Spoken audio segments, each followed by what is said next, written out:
I,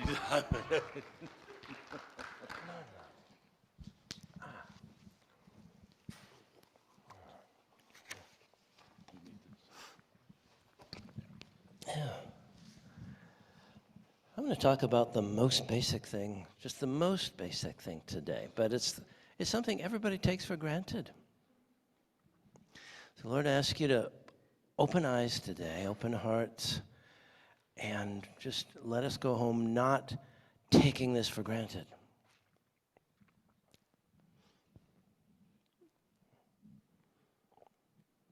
In Jesus' name, amen. Huh? Nope. Oh, yeah, I don't. Oh, wait a minute. I have one right Don't need two. here. Let me help me pull this a little forward. Can you help me pull? Well, I can do it. Yeah. I don't want to be okay? too far away from everybody. He wants to be closer to Steve. Okay. Okay. Nice. Yeah, when you hear something over and over and over again, and it's my dad used to have this term, the woof and warp of life. You ever heard of that? Maybe, yeah, it means just the way life flows.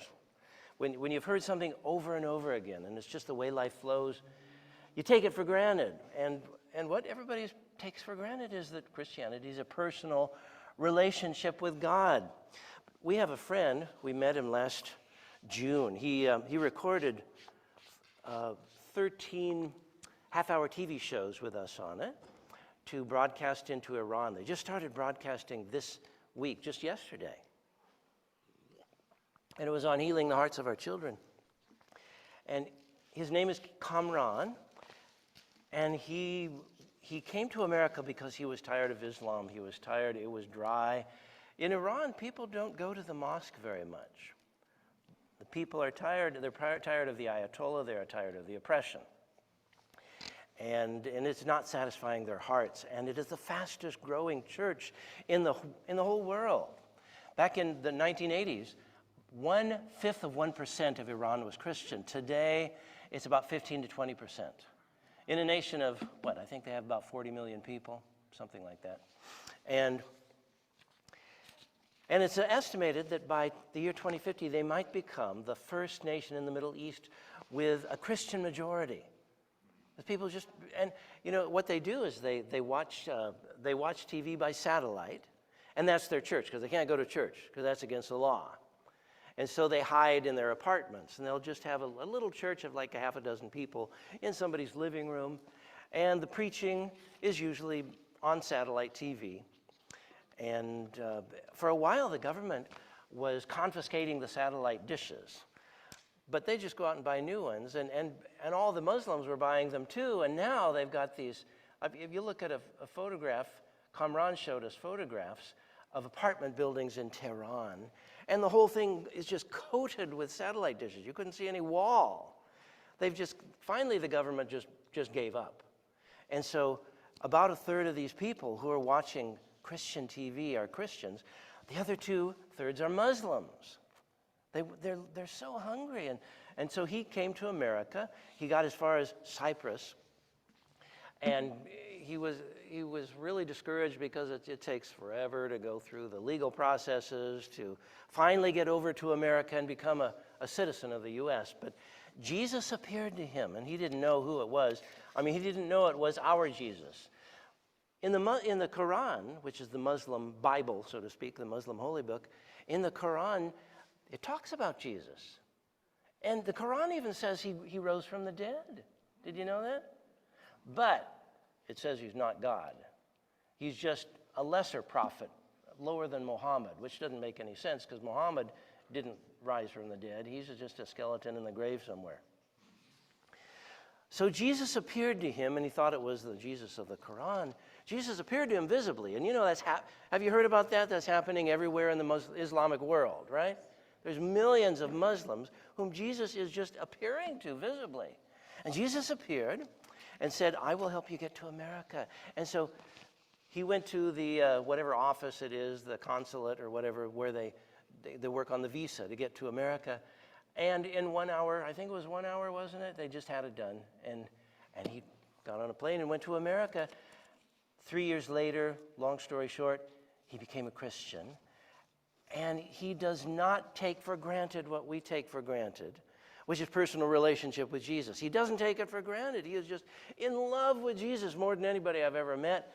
So is his wife. He's married to somebody who used to be the backup singer for Reba McEntire and one of the Judd sisters and a bunch of famous people. She sings on his videos sometimes and on his website. And he doesn't take relationship with Jesus for granted because in Islam, there's no such thing as a personal relationship with God. The Muslims don't believe that. In Islam, there are 99 names for God. Not one of them is Father. God is not your Father. Jesus taught us to pray the most common prayer, Our Father who art in heaven. Somebody told me once that the word love was never found in the Quran. I looked it up, and it turns out they do have the word love in the Quran 190 times. In the Bible, there's a lot of different words for love, like charity and loving kindness, but in the New Living Translation, it tends to take all of those words for love and just calls them love. And so in the New Living Translation, the word love is found 754 times. There is one kind of love that is never mentioned in the Quran, and that is unconditional love. No such thing. You earn your way to heaven. You have to be good enough to go there. And so this is not a personal relationship. This is a business transaction. I do the work, you give me my paycheck and get me to heaven. There's 22 verses in the Quran that says that God does not love sinners. Look at what the scripture says, Romans 5:8. Romans 5:8, God demonstrates his own love toward us that while we were still sinners, Christ died for us. Now, I'm not meaning to put other religions down. There's, every religion has some wonderful pearls of wisdom, but what Islam does not have is a personal relationship with Jesus. In Buddhism, there's no such thing as a personal relationship with Jesus. Buddha said, he didn't say there were no gods, but he said we should not depend on any god. He taught people not to depend on any god. He taught people rightly that he was not one, but they worship him anyway. He said, instead of taking refuge in a god, you should take refuge in nirvana. Nirvana is the great nothingness inside of you. He taught that we don't have a permanent heart. We just have a lot of transitory thoughts and feelings and impressions and things that come and go. And so there's just this big empty spot, and you should sink way into it and escape from the pain of the world. But in Christianity and even in Judaism, even in Old Testament times, people had a relationship, a personal relationship with God. Listen to what Elihu said to Job. Remember, Elihu was the young guy who was smarter than the three foolish friends who came and pretty much tormented Job when Job had lost everything. In Job 33, 13 to 14, Job 33, 13 to 14, Elihu said to Job, why do you complain to God that he answers none of man's words? For God does speak, now one way, now another, though a man may not perceive it. So even in the Old Testament times, only prophets could speak, to the nation, to groups of people. But even in Old Testament times, God spoke to everyday people just about the questions they had about their life. In Hinduism believes that there is no personal relationship with God. Like Muslims, they earn their way to heaven, and they do it through reincarnation. You live your life, you try to be a really good person, you die, and then you're born as another person, and you try to live a really good life, and you die. And you have to go through that over and over and over and over and over until finally you get it right. And when you get it right, you get to go to heaven. Now, once again, this is not a personal relationship. This is a transaction with a salesman. If you do well enough, I'll pay you.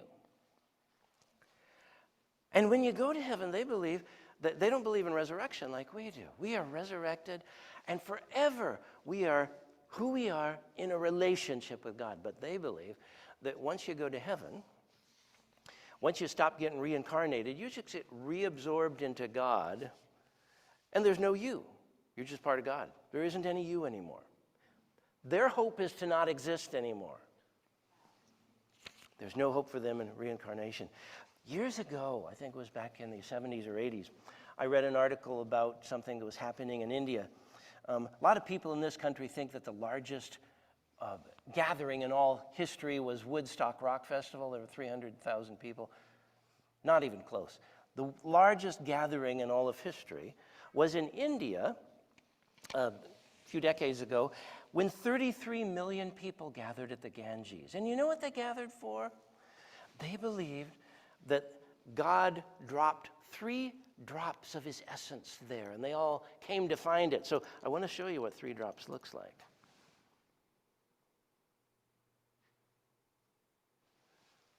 That's what you get. And you have to divide it between 33 million people. Now, listen to what you get in Christianity. Ephesians 3:17 through 18 says, I pray that Christ may dwell in your hearts through faith. And I pray that you, being rooted and established in love, may have power together with all the Lord's holy people to grasp how high and wide and long and deep is the love of Christ, and to know this love that surpasses knowledge, that you may be filled to the measure of the fullness of Christ. So, they get 3 drops. We get everything. We get the fullness of Christ. I want you to see what that looks like, just to show what this is, what this height and depth and width and the fullness of Christ is. Jeremiah 23:14 says, do I not fill the heavens and earth? Jeremiah 23:14. Colossians 1:17, in him all things hold together. Colossians 1:17. So how big is all things? All these things that God holds together. I looked up online to see how big all things are. Our galaxy takes light 100,000 years to get across. We're talking about light. 100,000 years to get across. There are not just hundreds of galaxies or thousands or millions. There are hundreds of billions of galaxies. And ours is just one of them. The largest one we found so far, and there might be some bigger, but the largest one we found so far takes light 5.5 million years to get across. The observable universe, I'm talking about the part we see, just the part we can see in a telescope. The observable universe takes light 93 billion years to get across. 93, I don't even know what a million years, can't even imagine that. When we become Christians, we don't get the 3 drops. We get the fullness of a God who's bigger than, because he's infinite, and this universe is finite, bigger than a 93 billion light year wide universe. And every bit of it comes into us, but we're just so small, we don't perceive it, and so the whole purpose of life is to keep growing and getting closer and closer to this God, so our heart is big enough to perceive more and more of what we've got. But we take it for granted. And so God did something really strange. This God who is bigger than this 93 billion light year wide universe came and made himself really small. He came to this tiny speck called Earth to talk to these infinitesimally specks called us. And he came as a little ordinary person. He was born in a simple manger. He spent 30 of his 33 years working in a carpenter's shop, doing sweaty work. When he did do his 3 years of ministry, he taught about the littlest things. He taught about these things that are more important than the whole universe. He taught about them by talking about a shepherd who lost a sheep and found it, a woman who found her lost coin, a farmer who planted a field, a little child who asked his father for a loaf of bread.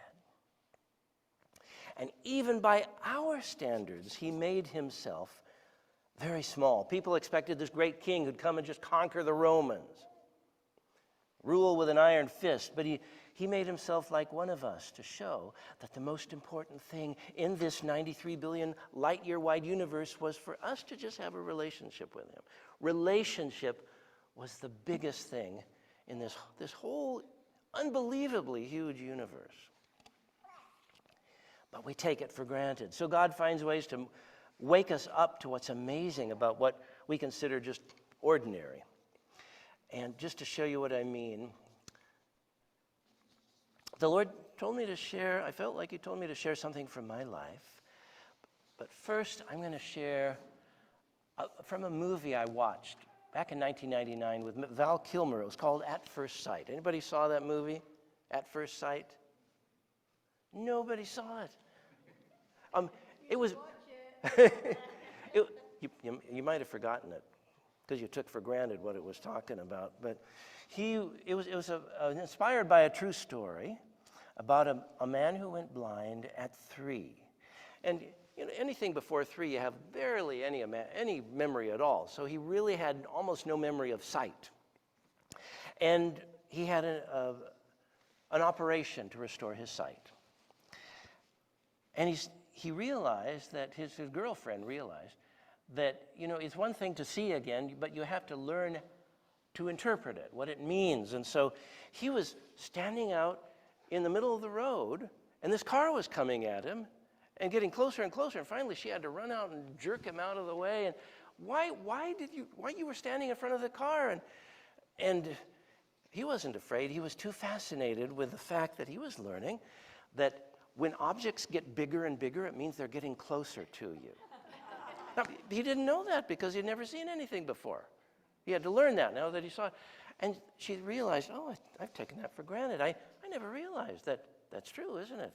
She learned something about sight she never knew before. He discovered what his favorite color was, and it was purple. And he described it. He could only describe it in terms of his other 4 senses because he'd never seen purple before. And so he said, purple is kind of thick and rich and buttery like butterscotch. And his girlfriend, you could see the lights going on in her mind like, oh, wow. Yeah, I never thought of that before. And then one day she said to him, it must be hard for you to know where objects are around you in space if you can't touch them because they're out of reach. And it began to rain. And so he took her inside of a kind of a little barn or a shack with a tin roof. And he said, I want to show you how I could tell, how I could see where things were in objects in space. And he said, just close your eyes, listen. And she could hear all the little raindrops pitter-pattering on the tin above her. And the drips all around the edges as they dripped off the roof, and a little breeze going past the door. And she realized she'd never really heard before. And I realized that this movie was not about a man who saw for the first time. It was about an audience in a theater who had never seen anything before, even though they had been sighted from birth because they took everything for granted. So as I prepared, I was just asking the Lord what I should say, and I felt like he was saying, share something from your own life that you could not take for granted, and that is relationships. When I was a child, I had almost all the symptoms of what used to be called Asperger's syndrome. Now it's called autism spectrum. You're not fully autistic, but you're on the spectrum somewhere. You got some of it. And it happens when you're born with a brain that has damage in the social regions, that the part that can do all the social graces and that kind of thing. And it just causes you to not be able to remember and to learn very quickly the things that other people learn so quickly, like things that kids learn in 2 or 3 years, as far as please and thank you and all of that. It takes you 20 to 30 to 40 years to remember, finally, to say please and thank you, and to greet people when you meet them, because you'll learn it and then your mind forgets it. And you learn it and your mind forgets it because your brain isn't isn't capable of hanging on to it. And finally, you learn it, and your mind doesn't forget it anymore. And when that happens, you end up just living this difficult life. You end up hurting people. There was in a church I went to, I belonged to about 15 years ago, when I had more of these symptoms. And the Lord He's healed me of so much of it. There's some still left. A lot of people can't tell. Maureen can certainly tell. But the Lord has healed so much of it, but 15 years ago I still had enough of it that I found out years after I left that church that there were at least 3 people in that church who felt hurt because we were in the middle of a conversation and I walked away. And they thought that I was just dissing them. And it wasn't that way at all. It's just that my brain did not tell me when the conversation was over. And when the conversation was over, my brain didn't tell me I was supposed to make a transition. Like, well, hey, it's been so good to talk to you, but I need to go talk to this other person now. But hey, I'll talk to you again sometime. You know, my brain wouldn't tell me to do that stuff. And so I would just get to the point where I thought we finished talking, and I walked away. I would talk to myself out loud. This is one that still happens, because you forget that you're talking out loud because your brain isn't telling you that you're doing that. I couldn't follow a group conversation because my brain would get overstimulated, and so there'd just be too many people saying too many things, and so I'd get fascinated by some concept that came up in the conversation, and 10 minutes later, I'd say something about it, not realizing the topic of conversation had changed 3 times. I had something called absence seizures. It's a harmless form of epilepsy. And when kids have them, you have them about 200 times a day. And so what would happen is I'd be talking with somebody and my brain would just go blank. My eyes would go kind of wall-eyed and I'd just be there. I look like I'm listening, but I wasn't because my brain was not conscious. And then my brain would start again. And so I wouldn't hear what they were saying. And so my daughter, Mikal, when she was maybe 12, 13 years old, she would get all excited and tell me about the wonderful things she's going to do tonight with her friends and how exciting it was. And I'd be looking at her, and it would look like I was listening. And then when she was done, 5 minutes later, I'd say, hey, what are you doing tonight? Because my brain wasn't there. And not knowing what it was, because people didn't know that that's what it was at that time. In fact, when I was a kid, nobody knew there was any such thing as autism spectrum. Not knowing what it was, Mikal just thought I wasn't interested in what she was saying. She didn't realize that when you have Asperger's or autism spectrum, you try 10 times as hard as anybody else to connect and be there and listen and use the social graces, but you're constantly accused of not trying at all. So my parents would say, you know, you're just choosing to go into a dream world and you can snap out of it. And I would try to snap out of it, and I could not. You can't snap out of an epileptic seizure. And so I grew up thinking, why have relationships? I couldn't take relationships for granted. But, you know, when you have autism spectrum, a lot of times you just decide, I don't like relationships because life is futility. You have to hurt people. You have no choice. Like I said, other people don't even have to try to learn the social graces. You try and try and try and try, and you're accused of not trying at all. And, you know, maybe like somebody will be talking to me and I'd be excited about what they said, but my brain would not tell my face to look excited. And so they thought I was bored, and people would get hurt.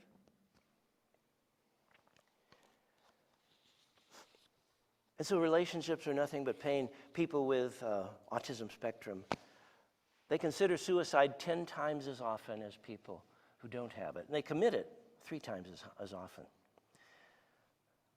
I ended up making all these inner vows. You know what an inner vow is, where you got pain in your life and you decide, this is what I'm always or never going to do so I can get out of the pain.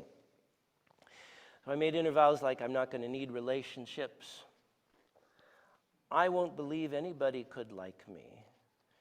Because people just think you're weird. When I was in college, there was a kid who had Asperger's, and nobody knew what it was back then. So he moved robotically. That's another thing. It's like your brain doesn't tell you just how to walk. And so he would remove like a robot, and he would, if somebody talked to him over there, he would turn to them like a robot. And people made fun of him so much that he quit school, but he was a genius. And I wonder what happened to his life. I made an inner vow I won't be aware of the pain because it's not going to get better anyway. And it's so easy to make an idol out of knowledge. It was just so much more fulfilling to sit and read an encyclopedia than have a conversation with someone. But I knew God was real. And I knew that he was bigger than 93 billion light years wide. And I knew that the most important thing to him was relationships. He came here so we could reestablish some relationship. He died for us, rose again so that he could come and live in our hearts and have a relationship that's so close that he's not just here talking to us, he's in here talking to us. And I decided that because of that, no matter how futile life felt, I would take all the bitterness in my heart to the cross and the inner vows to disconnect. And as I was able to discover them, I took them to the cross. And through the years, as the Lord gave me healing, something happened to me that was kind of like the man born blind. Through the years, a lot of people who are on the autism spectrum get better gradually, somewhat. They never get over it, but they get somewhat better. The Lord, he helped me a lot, and I think inner healing enabled him to come in and change my brain more than the vast majority of people who had autism spectrum. And very slowly, my brain was starting to cooperate with my faith. And I began to discover what relationships are about, things other people take for granted, like that guy born blind. I had to discover from scratch what relationships are about. All the little aspects of relationships that everybody else is just a part of life. They don't even think about it. For instance, when I learned to remember to say thank you, it started when I was 50. I'm 66 now. But when I was 50, I came home from a long trip. I think I came from overseas. And there was a woman from Elijah House, which I was working with at the time, who picked me up. And I was so tired that my brain wouldn't work. And so I didn't talk to her on the way home, and I didn't thank her when she left me at home. And she called me later on, and she was really angry. And like for the first time, I realized, oh, that's why you say thank you. Because if you don't, people feel like they don't exist to you.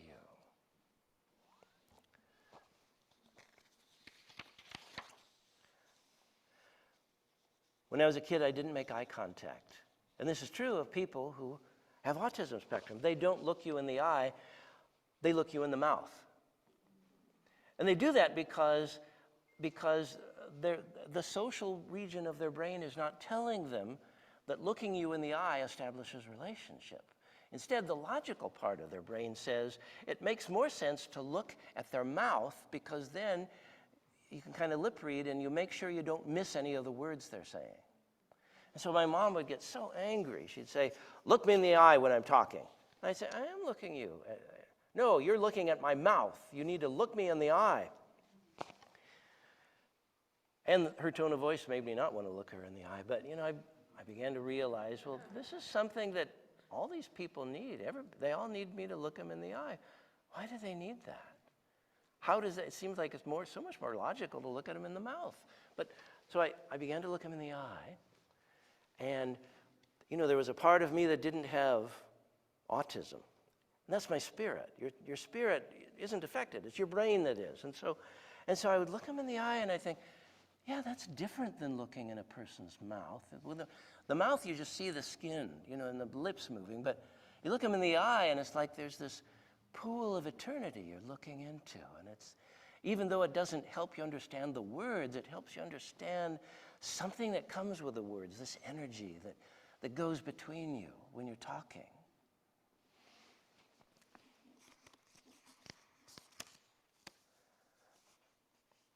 When I was a kid, I never made hand gestures. You know, when you talk, you make hand gestures and like stop and wow. You know, and I never made those. It didn't make any logical sense.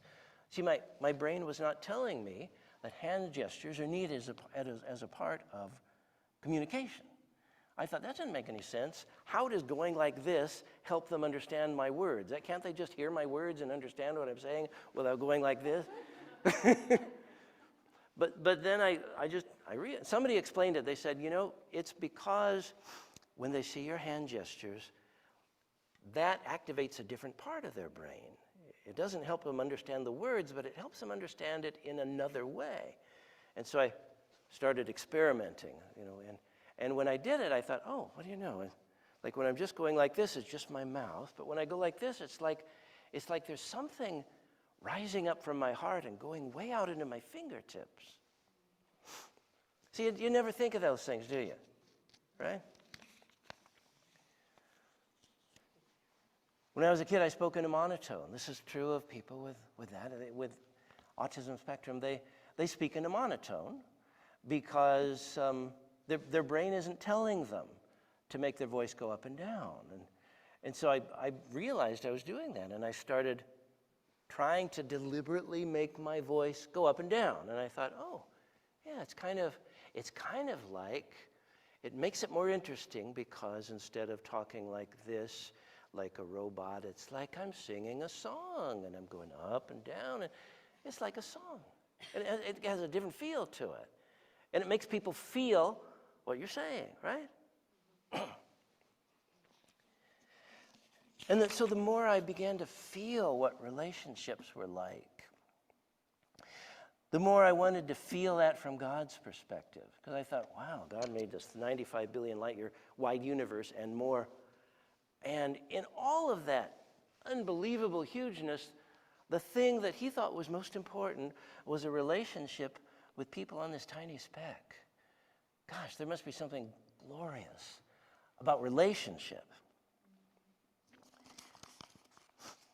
And so I began to watch people have relationships. Like I watched women have relationships. Two women can spend hours talking about what happened at the grocery store. And there's life in it. They just love it. And I always thought, that's so stupid. They're just talking about nothing when there's important things like the fact that I read that they dug up an orchid in a bog in China and planted it, and it actually grew after 2,000 years. That's so much more important, but not to God. Because to him, the most important thing is relationship. And I thought, if these kind of things seem mundane to me, I'm not on the same page with God. So question is, what does this have to do with people who are not on the autism spectrum? What it has to do is that the whole world is becoming emotionally autistic. Maybe their brain isn't there, but their hearts are there. It used to be that in our neighborhoods, when I was a kid, we knew our neighbors by first name, not just our next door neighbors on both sides, but the person across the street and people 4 houses up and 4 houses down back in the 60s. Nowadays, people don't even know the first name of the person who lives next door to them. People are not relating anymore. The church used to be an extended family. You stayed with the one church your whole life. And nowadays, people just change churches every time they don't like the sermon or the entertainment isn't good enough up on the stage. Church growth has become so popular because it's important to have numbers, not relationships. You just get big enough so that everybody can be anonymous. Because there's a lack of relationship in the world. The whole world's fallen apart. I mean, especially the last couple of years, right? And the Christians are wanting to turn it around, and they think the way it's going to happen is have a revival with great big stadiums full of people. But I'm going to be prophetic right now. I really think the Lord is saying this. The great revival that's coming is not going to start with big conferences and stadiums. Because if it does, it will make things worse. Because you can sit in row number 634 in seat number 18, and you can be anonymous. The next great revival is just going to come through relationships. It's going to start there. And yeah, we'll have some stadium stuff going on a little down the road, but it's going to start in relationships. One of the scriptures we focus on a lot in our ministry, Maureen and me, is Malachi 4, 5, and 6. Behold, he will send you Elijah the prophet before the coming of the great and dreadful day of the Lord. And he'll turn the hearts of the fathers to the children and the hearts of children to their fathers, lest I come and smite the earth with a curse. So why is the curse here? Because of a lack of relationship between fathers and children. The curse is not here because we don't have 70,000 people singing hallelujah in the stadium.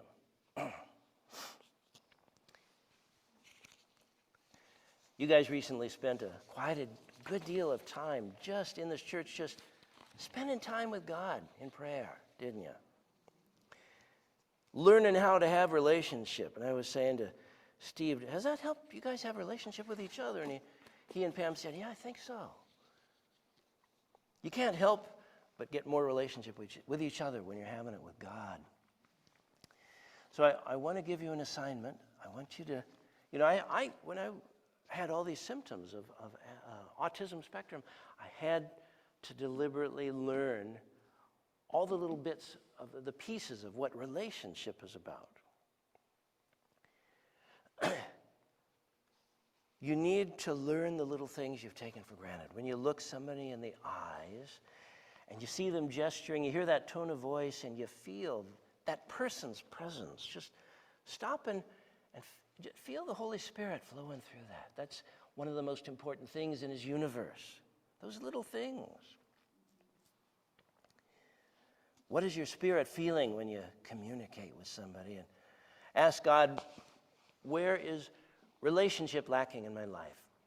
Do you know your next door neighbor's name? If you don't, then go visit him. I don't know, make some kind of nice dessert or something and say, can I share it with you? Do you have relatives you haven't contacted in years or decades? I've got cousins I haven't seen in 45 years. I'm going to start looking some of them up. Contact them. It's easier to do now because you can find them on Facebook. In your devotional time, don't just read the Bible or read some devotional. Spend time in God's presence just feeling it. Just feel what it's like to be with him. And do those other things too.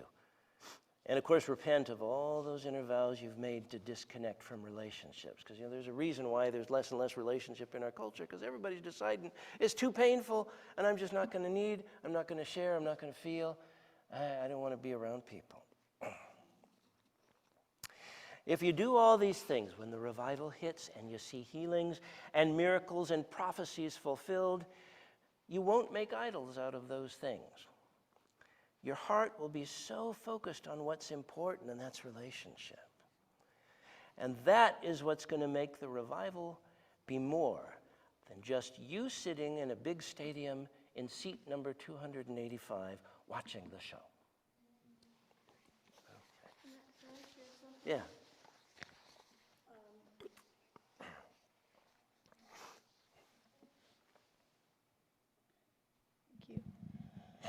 I'm going to try to put this huge story into just a little story.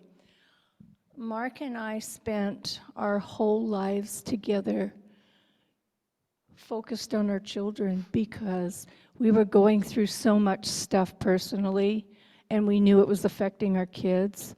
And our goal was to make sure that our kids were okay.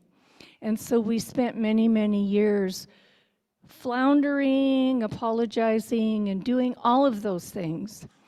And when Mark's mom and dad started out with their ministry with inner healing, it was focused on adults mostly.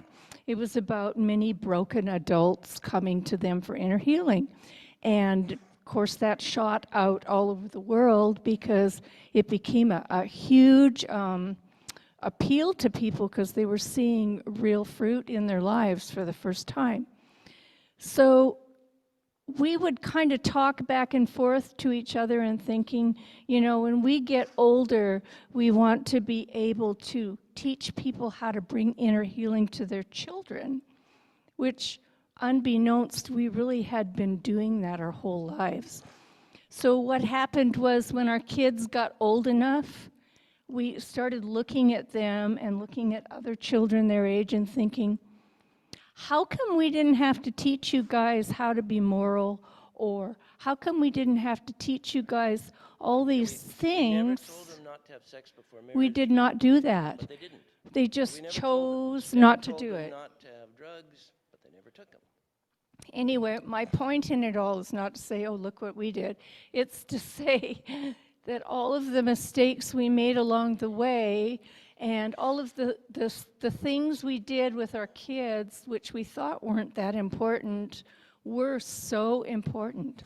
So what happened was we started going back and forth and thinking, we want to make something that we can put out to the public to show people how to work with their children and how to raise healthy children and how to be vulnerable to your children and how to apologize to your children and honor them and teach them how to honor. Well, long story short, we finally got these videos made. They were a set of DVDs with stories and pictures, and they were just so beautifully done, and we were really proud of them, and people started to use them in Sunday school classes and what have you. And all of that came to an end for many reasons, but the ministry that we were involved with decided they didn't need us anymore. But what they did was they took those videos away from, wouldn't let us use them anymore, and they would not sell them. They kind of buried them. So nobody could buy them anymore. They were just not there anymore. So what did God do? This is how we know what starts a revival, because what he did with us, he had a friend tell a friend tell a friend, flew Mark and I, heard of these people, Cameron and Susie that Mark was talking about, the Irani man, had a friend of ours fly us to North Carolina to their place. They had a studio of their own. They filmed all of our Healing the Hearts of Our Children. They filmed them all with extra. And now they started showing them in Iran, what Mark was saying. Just yesterday. Well, these videos, which came about free, basically. We had a free trip, free everything. We met these wonderful people, and now they're being shown to millions of people. So we thought we failed for a while with these videos, thinking maybe we shouldn't have done them. Maybe God didn't want us to do them. Well, God did want us to do them, and he took it, and he did what he has done. I mean, the first video was shown actually yesterday. So we don't know how many people are going to see them. We're told it's going to be millions of people. We're not getting a profit from these things. We're not getting anything really. Spiritual profit. Oh, no, spiritual profit. We're not getting money for them. But we're going to have now a copy of those DVDs in our hands so that we can do what we will with them, because they don't belong to anybody anymore. They belong to God. English ones we have. Yeah, They have the Farsi speaking. they have the Farsi speaking ones, but It's really funny to hear Maureen laugh in Farsi. well, you They don't. dubbed the Farsi in, and when Maureen laughs, the lady laughs instead of her. It was really funny. Oh, the family enjoys that. But Anyway, my point was to say when God takes over something that he wants to happen, it happens. And that's why we know relationships are that important to him. Yeah. Yep. Anyway.